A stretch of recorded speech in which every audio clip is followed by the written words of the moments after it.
Hey guys, welcome back to my channel A to Z government job. अब इस series में हम क्या करेंगे, साइंस के प्रीवियस ईयर 25 क्वेश्चंस करेंगे। इससे पहले मैं मैथ्स के 25 क्वेश्चन करा रहा था प्रीवियस ईयर के।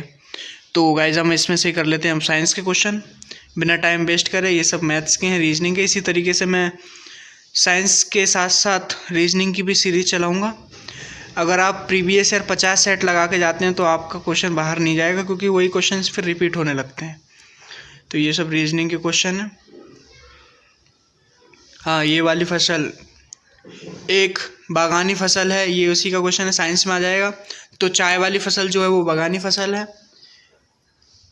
जो फसल होती है वो 3 तरीके की होती हैं, रबी, खरीफ और बागानी वाली जो होती हैं उसको ज़ैद फसल बोलते हैं इसको। ठीक है। तो रबी वाली जो फसल होती हैं वो ठंडियों की फसल होती हैं, यानी विंटर की। और ये वाली खरीफ की होती हैं वो होती हैं समर की। इसमें क्या आ जाता है, गेहूँ आ जाता है और मटर आ जाती है और जौ आ जाता है और चना आ जाता है। बाकी सब खरीफ में आ जाता है, धान वगैरह। ठीक है गाइस, नेक्स्ट क्वेश्चन करते हैं। नेक्स्ट क्वेश्चन में क्या कह रहा है, निम्नलिखित में से कौन सा एक पुंकेसर भाग है। पुंकेसर भाग यही है हमारा, परागकोश और पुरंतु का। नेक्स्ट क्वेश्चन करते हैं। जिस क्वेश्चन में बताने का डिटेल बतानी पड़ेगी मैं उसको बताऊंगा डिटेल गाइस। ऑक्सीकरण, ऑक्सीजन की उपस्थिति में अयस्कों को गर्म करने की प्रक्रिया को भंजक कहते हैं, इंग्लिश में इसको ऑक्सीडेशन कहते हैं। और अनुपस्थिति में, अगर ऑक्सीजन अनुपस्थित है तो उसको रिडक्शन कहते हैं इंग्लिश में। ठीक है गाइस, नेक्स्ट क्वेश्चन करते हैं। नेक्स्ट क्वेश्चन में गाइस हम थोड़ा जल्दी करेंगे इसमें क्वेश्चन गाइस। मैथ्स में हमें टाइम लगेगा लेकिन इसमें टाइम नहीं लगेगा। मैथ्स क्वेश्चन करने में 25 क्वेश्चन करने में हमें 50 मिनट लग रहे थे, इसमें नहीं लगेंगे। इसमें 10-15 मिनट में हो जाएंगे 25 क्वेश्चन। प्रीवियस ईयर है। इसमें बोल रहा है कि सही मिलान क्या है। बुटेन में क्या होता है, 4 कार्बन होते हैं, 1 2 3 4 कार्बन है। देखो बुटेन सही है, ईन लगाया ना, बुटीन, क्योंकि यहाँ डबल बॉन्ड है। और ये प्रोपेन है, वैसे इसमें भी 3 कार्बन हैं प्रोपेन, लेकिन प्रोपीन लिखा हुआ है इसमें। 1 मिनट, सही मिलान कीजिए। प्रोपीन है, प्रोपीन। और ये जाएगा पेंटीन। पेंटीन 4 कार्बन है, 5 कार्बन है। ठीक है। इसमें इथीन 2 कार्बन है। देखो इसमें ना थोड़ा इनका मिस्टेक है, इसमें मिस्टेक है। देखो डबल बॉन्ड जब होता है वो लगता है हमारा इन। ठीक है। जब हमारा ट्रिपल बॉन्ड लगता है तो लगता है आयन। आयन आयन आयन लगता है। देखो अब ब्यूटेन में 4 कार्बन होते हैं, प्रोपीन में 5 कार्बन होते हैं, इसमें 6, पेंटेन में 5 होते हैं, इसमें भी प्रोपेन में 3 होते हैं, ये प्रोपेन है ना। इथेन में 2 होते हैं। कार्बन तो सही है, लेकिन जो ईन लगा हुआ है ना, ईन डबल बॉन्ड है, ईन सब में लगा हुआ है, तो इसमें जो आयन लगा होना चाहिए था, यह ट्रिपल बॉन्ड होता, इस तरीके से होता, तब ये गलत होते मार्क्स। वरना भी सारे ये जो ऑप्शन है वो सब करेक्ट हैं, सभी को इसका आंसर मिला होगा, मतलब सभी को मार्क्स मिले होंगे इसके। ये क्या है, सर्वश्रेष्ठ कलाकार ग्रामी पुरस्कार, ये तो उसका है। इसमें कह रहा है कि सबसे ज़्यादा घनत्व जल के घनत्व से अधिक है। किसका घनत्व जल के घनत्व से अधिक है, मतलब जल में कौन सी चीज़ तैर जाती है, तैरती नहीं है, ये बोल रहा है। घनत्व ज़्यादा होगा ना तो डूब जाएगी, कम होगा तो तैरेगी। देखो थर्मोकोल तैर जाता है, कॉर्क भी तैर जाता है, बर्फ़ भी तैरता है, बर्फ़ उसके ऊपर, क्योंकि उसकी घनत्व कम है। लोहे की कील डूब जाती है, इसी का घनत्व ज़्यादा है। जिसका घनत्व ज़्यादा है वो डूब जाएगी गाइज। नेक्स्ट क्वेश्चन है हमारा ये। इसमें क्या बोल रखा है, वर्ग 3 और आवर्त 6 में, वर्ग 3 और आवर्त 6 में क्या है हमारे पास, लेंथोनॉइड्स होते हैं, ये तो सभी को पता है। लेंथोनॉइड्स होते हैं और एक्टिनॉइड्स दूसरे वाले होते हैं, वो 7वें नंबर पे होते हैं।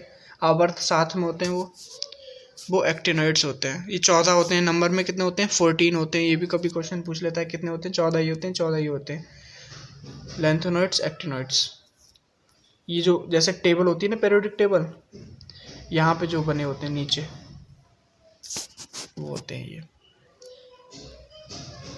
इसके बाद ये वाला कर लेते हैं। निम्न में से क्या एक पशु ऊतक नहीं है। तंत्रिका ऊतक पशु ऊतक नहीं है एक, बाकी सभी पशु ऊतक हैं। उपकला, पेशी और संयोजी, ये सब क्या है, पशु ऊतक हैं। इसके बाद नेक्स्ट क्वेश्चन करते हैं, ये रीजनिंग का है। ट्रिपल तलाक ये भी उसी का है, ये वाला करते हैं। तने या जड़ का घेरा किसके कारण बढ़ता है? लेटरल वाले, ये पूछ रहा है। इसमें हार्मोन्स होते हैं ना, तो जो ये तना जो होता है ना, उससे क्या होता है, वो लेटरल वाले से बढ़ता है। लेटरल वाले पार्ट्स जो होते हैं, कैलरी अलग होती है जो सबसे ऊपर होती है। इंटर कैलरी क्या होती है, जैसे जिसकी लंबाई यहाँ, ये जो लंबाई बढ़ती है वो इंटर कैलरी होती है। एपिकल्स क्या होता है, जिससे ये जो होती है ना जड़ और फुलची, ये बढ़ती हैं। ठीक है गाइस, ये सब इसके हार्मोन्स होते हैं। दुनिया की पहले रोबोट स्क्रीन, ये भी अलग है, ये वाला कर लेते हैं नीचे करके थोड़ा। द्रव्यमान m और 9m के दो निकाय समान गतिशील ऊर्जा के साथ स्थानांतरित हो रहे हैं, तो उसकी रेखीय संवेग का अनुपात क्या होगा? देखो, रेखीय संवेग का अनुपात क्या होता है, B इक्वल्स टू क्या होता है,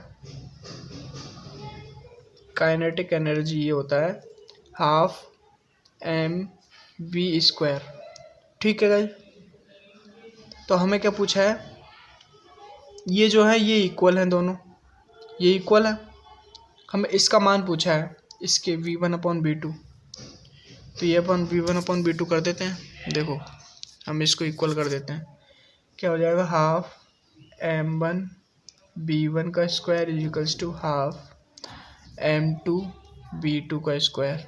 ठीक है गाइस, अब हमें क्या पूछा है, v1/v2 पूछा है, तो देखो v1 इधर रहेगा, ये स्क्वायर है तो इसको अंडर रूट में आ जाएगा, और यहाँ पे हमारा ये v2 नीचे आ जाएगा, तो यहाँ m2 बचेगा ऊपर, और ये इससे ही कट जाएगा, यहाँ पे आ जाएगा m1, मतलब उल्टा हो जाएगा। तो m2 कितना है हमारे पास, m2 हमारे पास 1 है, और ये हमारे पास कितना है, 9। बस अब इसका वो कर देंगे रूट, तो 1/3 आएगा, तो 1:3 हो जाएगा। इस तरीके से कर लेंगे इस क्वेश्चन को भी। ये मैथ्स के क्वेश्चन मैं करा चुका हूँ अलग सीरीज में। और ये वाला क्या है, एक परमाणु की किसी अन्य तत्व के परमाणु से बंधे होने पर इलेक्ट्रॉनों को अपनी ओर आकर्षित करने के सापेक्ष प्रवृत्ति को क्या कहा जाता है? विद्युत ऋणात्मकता कहते हैं उसे, ये तो आपको पता ही होगा, याद कर लीजिएगा। विद्युत ऋणात्मक, पॉजिटिविटी, थोड़ा इंग्लिश में याद है ना मेरे को ये सब। कहता है इलेक्ट्रोमैग्नेटिक पॉजिटिविटी। CO2 के सापेक्ष आणविक द्रव्यमान की गणना कीजिए। देखो, CO2 में कितना होता है, देखो कार्बन का कितना होता है, 12 मास, ऑक्सीजन का कितना होता है, 16, ये है 2, तो 16 दूनी 32, 32 प्लस 12 44 इसका मास हो गया। समझ आई? देखो, कार्बन का 6 कैसे होता है, कार्बन का एटॉमिक नंबर 6 होता है, लेकिन मास इसका दुगना होता है। वैसे ऑक्सीजन का भी 8 होता है एटॉमिक नंबर। खांसी और छींकना जैसी अनैच्छिक गतिविधियां को नियंत्रित करता है मज्जा। जो हमारा मज्जा होता है, दिमाग का एक पार्ट, वो करता है उसको। जैसे छींकना हो गया, और दूसरी भी मैं बता देता हूँ। जैसे छींकना हो गया, जो हमारे कंट्रोल में नहीं है। हार्ट बीट हो गया, जैसे हमारा दिल का धड़कना हो गया। और जैसे हम जल जाते हैं तो एकदम से हाथ हटाना हो गया। ठीक है, ये सब क्या होता है, हमारा मज्जा करता है। और मस्तिष्क क्या करता है, इमोशंस, फीलिंग, सोचने समझने की क्षमता। पोन्स क्या करता है, ये एक ब्रिज की तरह काम करता है ब्रेन और मज्जा के बीच में। ठीक, एक नेक्स्ट क्वेश्चन करते हैं, ये वाला। इस क्वेश्चन में क्या करा है, एक यौगिक को कभी कभी भोजन की जल्दी पकने के लिए उसमें डाला जाता है। यह एक हल्का क्षार है, नीचे दी गई प्रक्रिया को वर्णन कीजिए। अच्छा, इसको करना है। देखो, इसमें क्या कर रहा है, हमारे पास NaCl है। NaCl क्या है, हमारे पास एक बेस है, और अगर हम इसमें H2O मिलाएं प्लस CO2 मिलाएं प्लस NH3 मिलाएं तो क्या बनेगा, NH3 मिलाएंगे तो क्या बनेगा, हमारे पास यहाँ से सोडियम मिलेगा और NaHCO3 बन जाएगा हमारे पास, sodium hydrogen carbonate, baking soda बन जाएगा इससे। ये फॉर्मूला आप याद कर लीजिएगा, बेकिंग सोडा जो बनता है हमारा पास इससे, जो हमारा ईटिंग सोडा होता है ना वही वाला। क्विक लाइम किसे कहते हैं? CaO को क्विक लाइम कहते हैं, क्विक लाइम कहते हैं। चूना वाटर जो होता है हमारे पास, सूखा चूना इसको कहते हैं। अगर हम इसमें H2O मिला जाएं तो क्या बन जाता है हमारे पास? ये गीला चूना बन जाता है। CaO,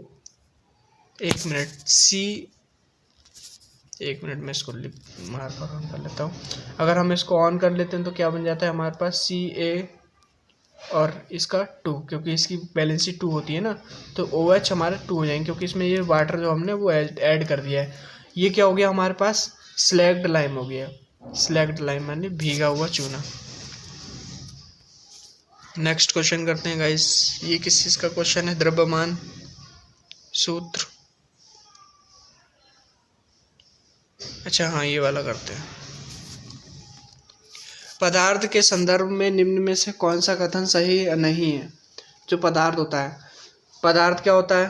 कणों से बना होता है, बिल्कुल ठीक है। पदार्थ के कणों के बीच अंतर होता है, बिल्कुल ठीक है। पदार्थ के कणों के बीच कोई आकर्षण बल नहीं होता, बिल्कुल गलत। आकर्षण बल होता है भाई, हमने वो फॉर्मूला नहीं पढ़ा है, force is to M1M2/r(g), gravitational constant. दुनिया की हर एक चीज़ छोटी से लेके बड़ी तक आपस में एक दूसरे को मतलब एक फोर्स लगाती है, वैसे ही इसके अंदर भी होता है। ये तो हमारा किसी भी बॉडी के लिए है, इसमें इलेक्ट्रोमैग्नेटिक फोर्स लगते हैं। फोर्थ वाला भी ठीक है, ये वाला भी याद कर लेते हैं सॉल्व। M= दिस है, मैग्निफिकेंस बोलते हैं इसे, हाइट ऑफ इमेज और हाइट ऑफ ऑब्जेक्ट, ठीक है। तो M और H1 और H2 का क्या दर्शाना है? तो ये जो I को मतलब क्या है? I का मतलब है हमारे पास इमेज, I का मतलब इमेज, M का मतलब मैग्निफिकेंस और HO का मतलब हाइट ऑफ ऑब्जेक्ट। ये वाला हमारा इसका ही क्वेश्चन है, ये वाला रीजनिंग का क्वेश्चन है। CRBIL, ये इसका, ये भी हमारा रीजनिंग का क्वेश्चन है। वो वाला हमारा इकोनॉमिक का क्वेश्चन था। ये वाला मैथ्स का क्वेश्चन है। थर्मल बैटरी बनाने की दुनिया की पहली सुविधा का उद्घाटन कहाँ किया गया है? आंध्र प्रदेश, ये भी उसी का है। साइंस का क्वेश्चन है, ये जीके का क्वेश्चन है। ये वाला कर लेते हैं।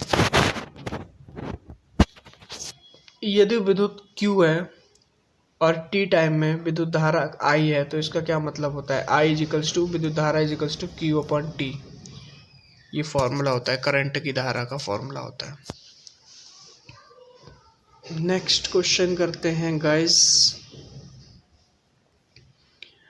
झाड़ू साफ कर रहा है कौन? कार्यालय मंत्री। ये भी मैथ्स का है। ये भी हमारा डलहौजी वाला, ये इसका जीके का है। साइंस के क्वेश्चन बहुत इजी आते हैं गाइस, मैथ्स में बहुत टाइम लग रहा था। देखो इधर भी 14-15 मिनट हुए, अब कितने क्वेश्चन हो गए। ये वाला कर लेते हैं। कह रहा है कि सल्फ्यूरिक एसिड के साथ मिश्रित होने वाले लिटमस विलयन का रंग बताइए। लिटमस विलयन का, देखो ये एसिड है, एसिड में क्या होता है? ब्लू लिटमस रेड हो जाता है, ठीक है गाइस। तो इसमें वही पूछा है कि विलयन का रंग कैसा बनेगा, आने वाला बनेगा मतलब रेड बनेगा। अगर बेस होता तो रेड ब्लू में बदल जाता, समझ आ रही बात? वैसे दूसरे इंडिकेटर भी होते हैं हमारे पास। फिनोल्फ्थलीन हो गया, फिनोल्फ्थलीन का ही बता देता हूँ मैं। फिनोल्फ्थलीन क्या होता है? एसिड के साथ 9 रंग होता है और बेस के साथ पिंक हो जाता है। ऐसी वो वाला होता है, एक और होता है, वो मैं आगे बता दूंगा। एक दूसरे से वजहें साझा करने वाले पुनरावृत्ति स्वरूप को टेसेलेट होने वाले नियमित बहुभुजों की संख्या, ये तो उसका हो गया। फिर ये हमारा रीजनिंग का हो गया, वो वाला मैथ्स का हो गया हमारा। तार का प्रतिरोध देखो जो तार का प्रतिरोध है तो बहुत ज़्यादा के व्युत्क्रम अनुपात में होता है। अनुप्रस्थ काट क्षेत्रफल, देखो ये क्या कह रहा है, जो हमारा प्रतिरोध होता है ना, रेसिस्टेंट होता है ना, ये इस फॉर्मूले से बताता हूँ, B = IR होता है, जिसमें जो रेसिस्टेंट होता है ना वो क्या होता है, L/एरिया होता है। तो ये कह रहा है व्युत्क्रम अनुपात के किसके साथ होता है, वो एरिया के अकॉर्डिंग होता है, जो सेक्शनल एरिया होता है। जैसे अगर ये तार है तो ये जो एरिया होता है ये कितना मोटा है, ये अनुप्रस्थ काट का क्षेत्रफल होता है, ठीक है गाइस। उसके अनुप्रस्थ मतलब उसके उल्टा होता है, व्युत्क्रम का मतलब वही हो गया। एक ध्वनि का स्रोत इतने आवृत्ति है, मतलब ये हो गया हमारे पास फ्रीक्वेंसी, और तरंग की इतने मीटर तरंग भेजता है, मतलब ये हमारा लैम्डा की वैल्यू हो गई।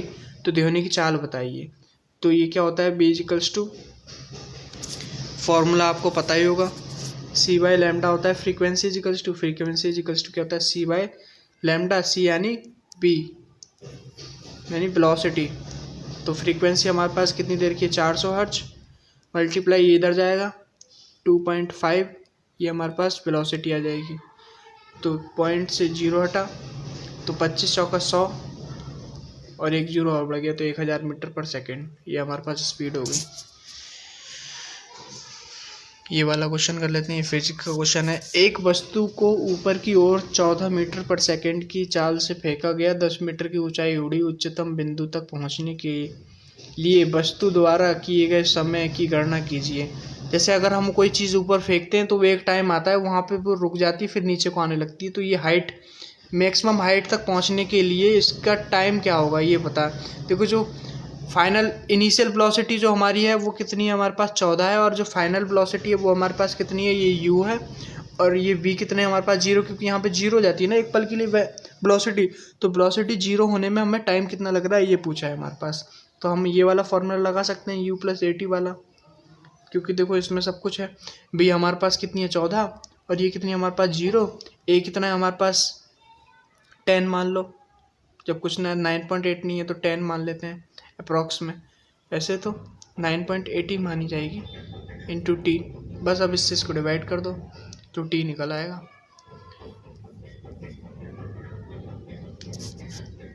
अगर हम इसको 10 ही मान लेते हैं ना, मोटा मोटा 10 से डिवाइड करेंगे तो 1.4 आएगा, 1.4 एक ही ऑप्शन में, ऐसे कर लो। वैसे इन्होंने 9.8 से डिवाइड किया है ना, तो हो गया क्वेश्चन। उम्मीद करता हूँ आपको समझ आ रही होंगी बातें गाइस, प्रीवियस ईयर है इसलिए जल्दी जल्दी करते हैं गाइस। कितने क्वेश्चन बचे हैं, ये वाला भी मैथ्स का। मानव शरीर में, 1 मिनट में मार्कर ऑन कर लेता हूँ। उर्वरीकरण की प्रक्रिया कहा जाता है डिम्बाड़ी नालिका को, ठीक है गाइस। हालांकि मेरी थोड़ी हिंदी, मैंने क्योंकि इंग्लिश मीडियम से पढ़ाई कर रखी है ना, इसलिए थोड़ा मेरे को हिंदी टर्म याद नहीं आ रहे।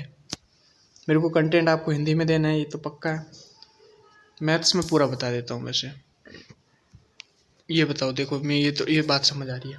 कपास के लिए अग्रणी क्षेत्रफल कौन सा है? कपास क्या होता है, ब्लैक मिट्टी में पैदा होता है। ब्लैक मिट्टी को क्या बोलते हैं, रेगुर मिट्टी भी बोलते हैं। अब ब्लैक मिट्टी कहाँ कहाँ पाया जाता है, ये इंडिया है हमारे पास। 1 मिनट में इंडिया ठीक से बना देता हूँ।